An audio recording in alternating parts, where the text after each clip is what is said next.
Welcome everyone. Today we are going to discuss about the Robinson Crusoe economy. We have already discussed the topic in the classroom. So this is going to be like a revision lesson.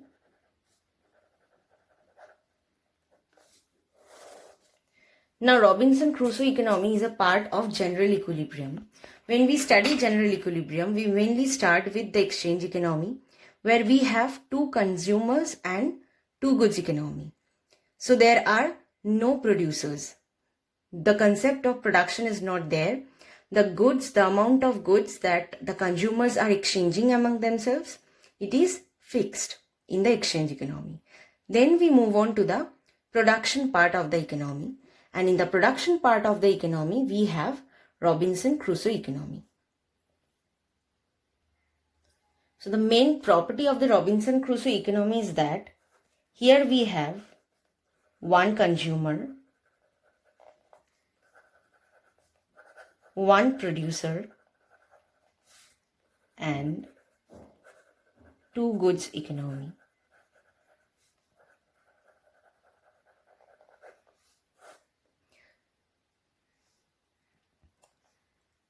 Now, here in the Robinson Crusoe economy, we have only one individual, and that is Robinson Crusoe. So Robinson Crusoe is both a consumer and he is also producing the good. So we assume that Robinson Crusoe, he lives by the beach and he spends his time by either collecting coconuts or leisure.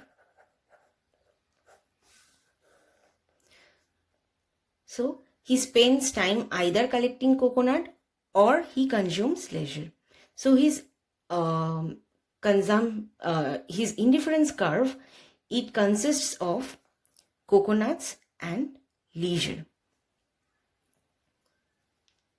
Now if we draw the indifference curve to show his preference for coconut and leisure. In the x-axis, we are taking leisure. In the y-axis, we are taking coconuts. The indifference curve, it will take its usual shape, like this, convex to the origin. But remember that here we are taking leisure in the x-axis and coconut in the y-axis. But what if we replace leisure by labor? What will be the shape of the indifference curve? Here, when we are taking leisure and coconut, both of them are good commodities. That is why IC is taking its usual shape. But when we replace leisure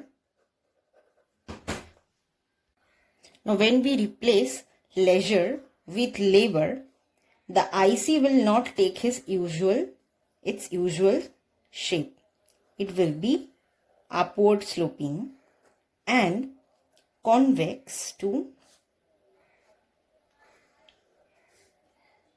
x-axis, because labor is simply a bad commodity and coconut is a good commodity. So as the consumption of labor increases, we should consume more coconut so that we can compensate the consumption of labor. Since labor is a bad commodity, as consumption of labor is increasing, the consumption of coconut should increase at a higher rate. We can see here, consumption of labor is increasing, but the consumption of coconut is increasing at a higher rate simply because labor is a bad commodity and we want to compensate the consumption of labor with the consumption of coconut, and IC is upward sloping. Now coming to the production function. Here the production function, it will take its usual shape. If we take labor and coconut, So the production function will take its usual shape, because as more and more labor is used, production of or the collection of coconut is falling. So because there is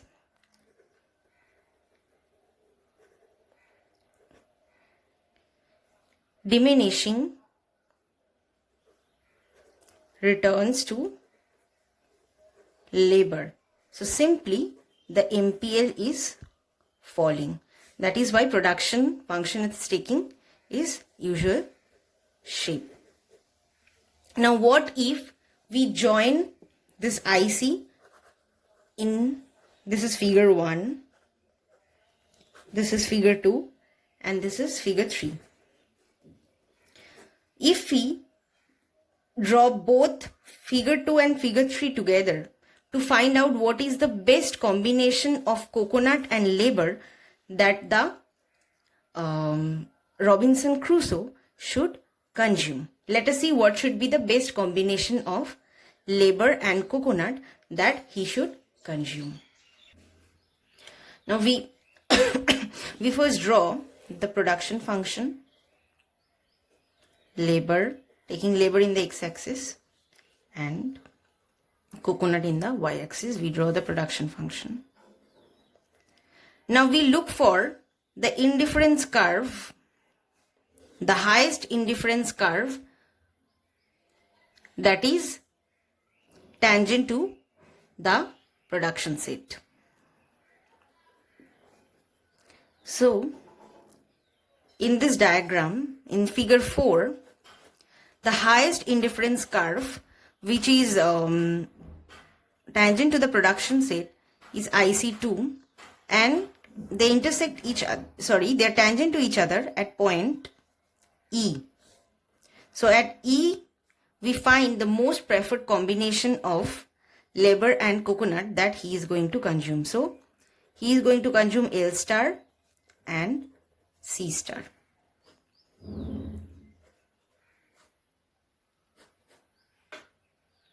So this was the Robinson Crusoe economy. Now we are going to do some sums based on this Robinson Crusoe economy so that you understand the matter better.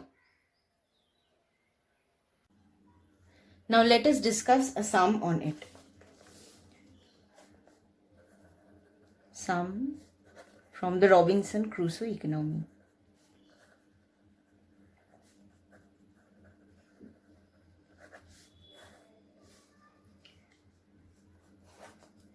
Consider a one-person economy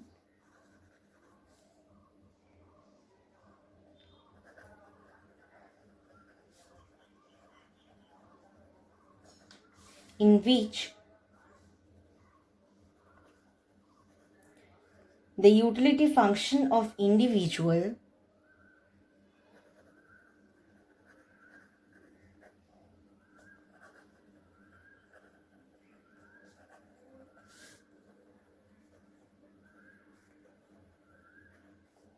for consumption of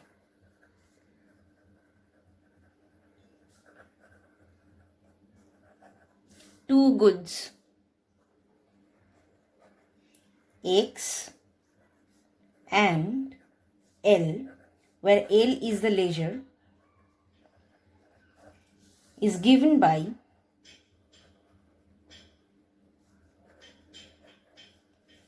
U as a function of X and L log X plus log L.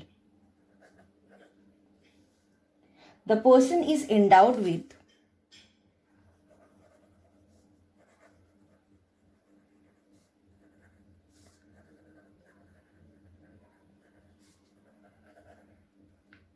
"24 hours of leisure and labor."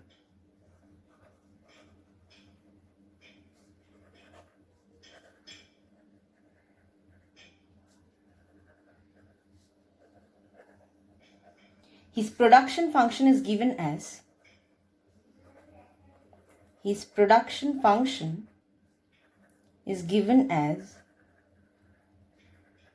X is equal to capital L.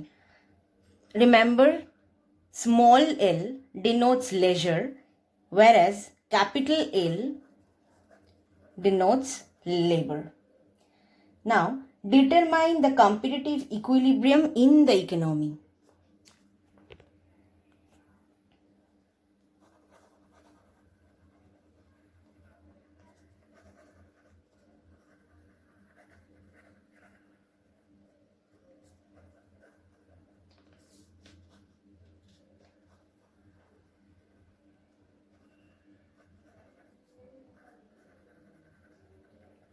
That is small x and small l,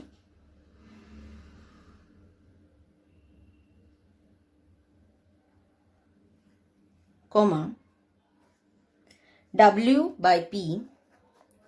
Here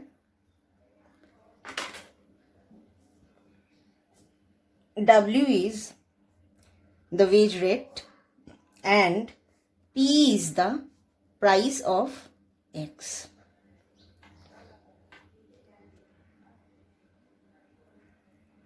Now let us see the solution of this sum.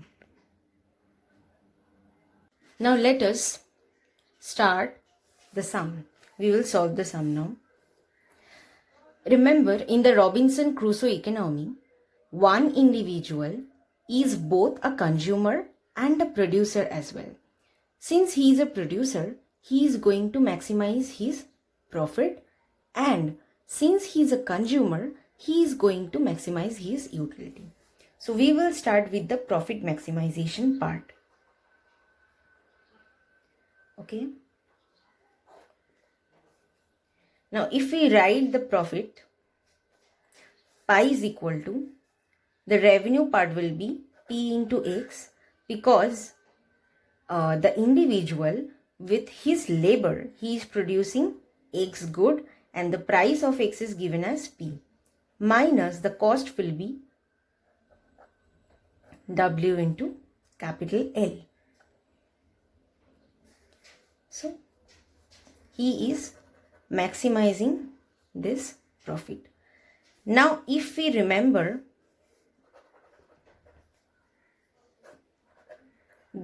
the production function which was given in the equation is X is equal to L. In the sum, we have the production function small x is equal to capital L. We will put this value in this profit. So max P into capital L minus W into capital L. The first order condition that we get is equal to del pi del L is equal to P minus W. It will be equal to 0, this first order condition. So small this P equal to W. That's what we get from the profit maximization part.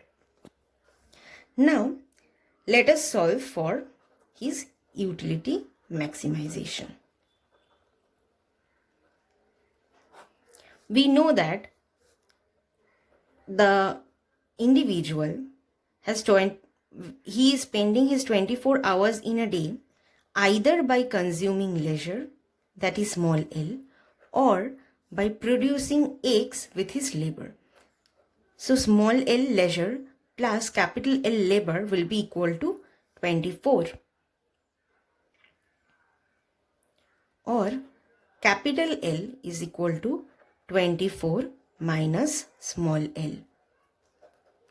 P is equal to W is taken as equation 1. Capital L is equal to 24 minus small l is taken as equation 2. Now let us write down the utility function. He is maximizing his utility, and his utility function is log x plus log small l. So small l is his leisure. He is maximizing his utility subject to the budget constraint. Now what is the budget constraint here? The income that he is receiving. He is receiving WL, the wage for his labor, and he is spending that amount for the consumption of good X. So P into X is equal to W into L. Now we can replace this budget constraint with equation 2. Instead of capital L, we can put the value 24 minus L, small l, from equation 2. And we will get P into X plus W into small l is equal to 24W. Now let us write down the utility function once again, which is maximize log X plus log L, small l, subject to P into X, W 24 minus small l. And let us write down the Lagrangian equation. So Lagrangian equation can be written as log X plus log L plus lambda. Lambda is a Lagrangian multiplier. 24W minus WL minus P into X. Now we are going to calculate the first order conditions.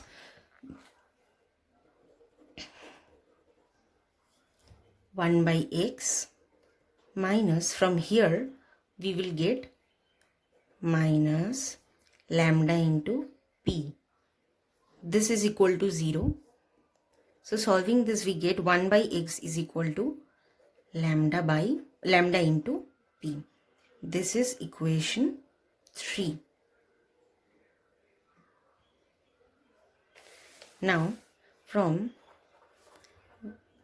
the second FOC, we get 1 by small l minus lambda into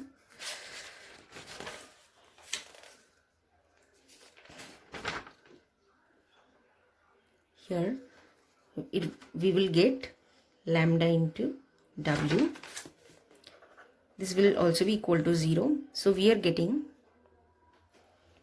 1 by L is equal to lambda into W. This is equation 4. Finally,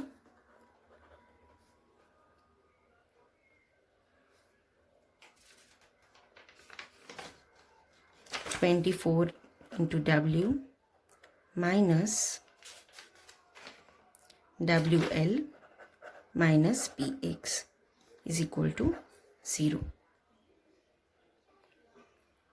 Now from equation 3 and 4, we are getting 1 by X, 1 by L, lambda into P, lambda into W, or L by X is equal to P into W.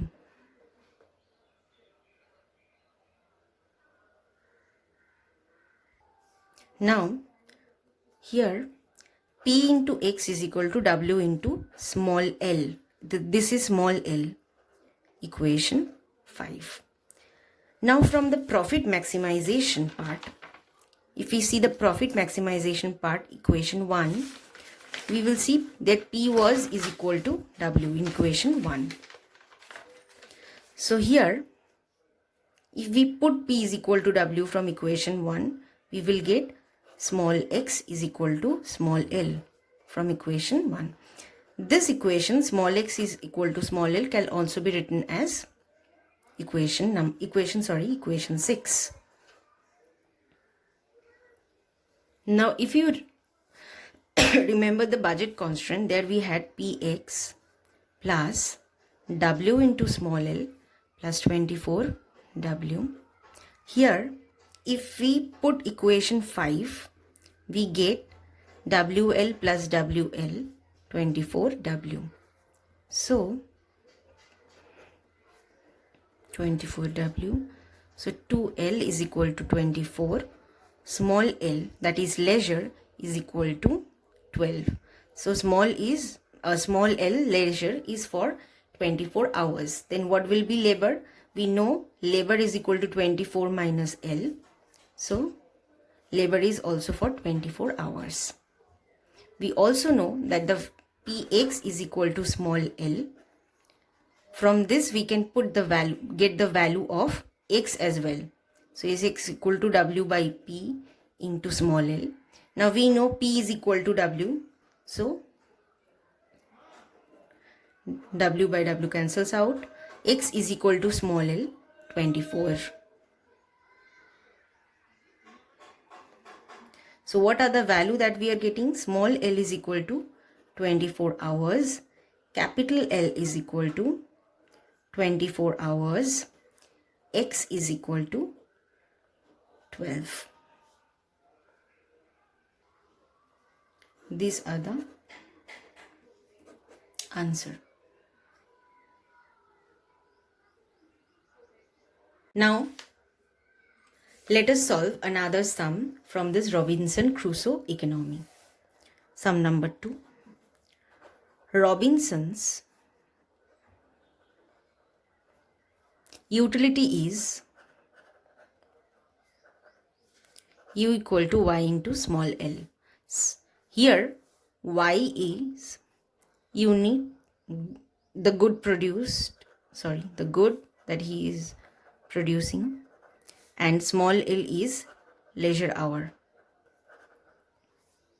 His production function is given as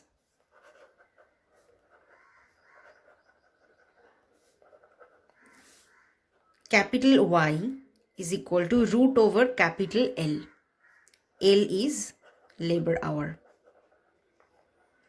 Now he has 24 hours a day to split into labor and leisure. As we know, small l plus capital L is equal to 24 hours. So here we have to find out small l, capital L, and the value of Y. Now, just like the previous sum, here we can write small l solution. Let us start with the solution. We can write small l plus capital L is equal to 24, or capital L is equal to 24 minus small l. This is equation 1. Now what is our production function? The production function is given here. Capital Y is equal to root over capital L. Y equal to root over capital L. We just plug this equation in the production function. Let us put the value root over 24 minus small l from equation 1. We get this value. Now, coming to the utility function. Utility function is written as U equal to capital Y into small l. Y was the good that he is producing, and small l was the leisure hour. If we write the value of capital Y, that is root over 24 minus small l, in the utility, that is 24 minus small l root over of into small l. Now let us solve for this. He is maximizing his utility. So what will be the first order condition? Here also the first order condition remains 0. So we find dl is equal to 24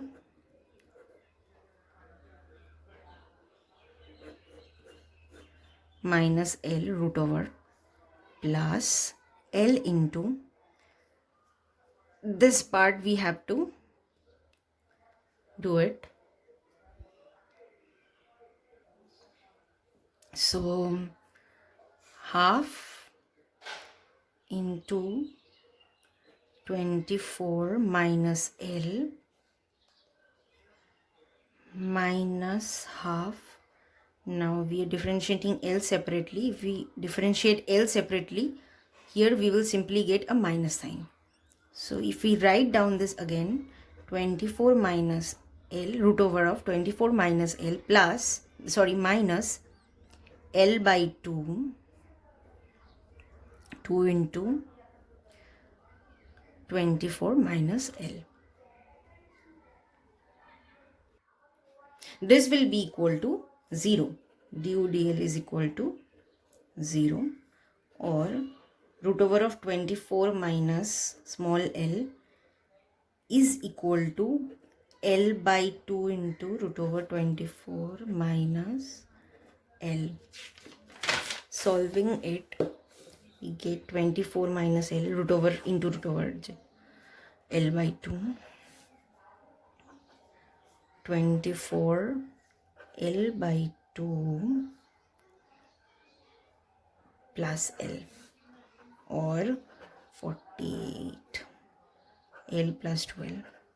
So 3L is equal to 48. So we can write the value of small l is equal to 48 by 3, which is 16. We know small l plus capital L is equal to 24. So capital L is equal to 24 minus 16, which is equal to 8 hours. We had this production function.